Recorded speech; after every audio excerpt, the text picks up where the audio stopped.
Kalau ikut flow korang akan tanya yang mana, atas dulu ke bawah dulu?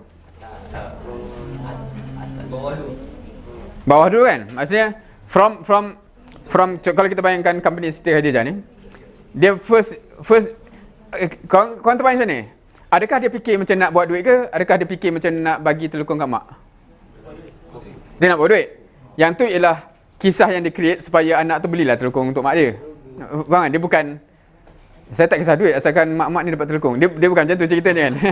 Dia fikir macam mana nak market benda tu faham? So sebab tu soalan pertama kat kita dia sebenarnya, okey, apa benefit kita bukan kita personally lah, maknanya projek ni kalau dia jadi untung tu apa? Adakah sepatutnya dia relate dengan goal tu lah, maknanya kita untungnya ialah bila semua mahasiswa berubah lah, contoh, ataupun semua sekolah-sekolah ni rajin belajar ataupun apa-apalah. Ni beyond pahala sebab saya kata macam ni, profit tu lah membawa kepada pahala. Faham? Maknanya contohnya kalau kita define profit kita ialah, contoh tadi semua mahasiswa jadi Islamik. Itu profit dia, atau revenue atau profit. Dan dengan usaha benda tu lah kita dapat pahala dari Allah. Tapi sebab kita nak design as atas berpejak tu, kena nak design apa profit duniawi faham? Physical dia.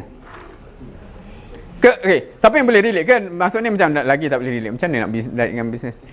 Siapa yang minat bisnes? Sebab kalau minat bisnes, hopefully dia boleh relate lah the realm activism dengan realm bisnes.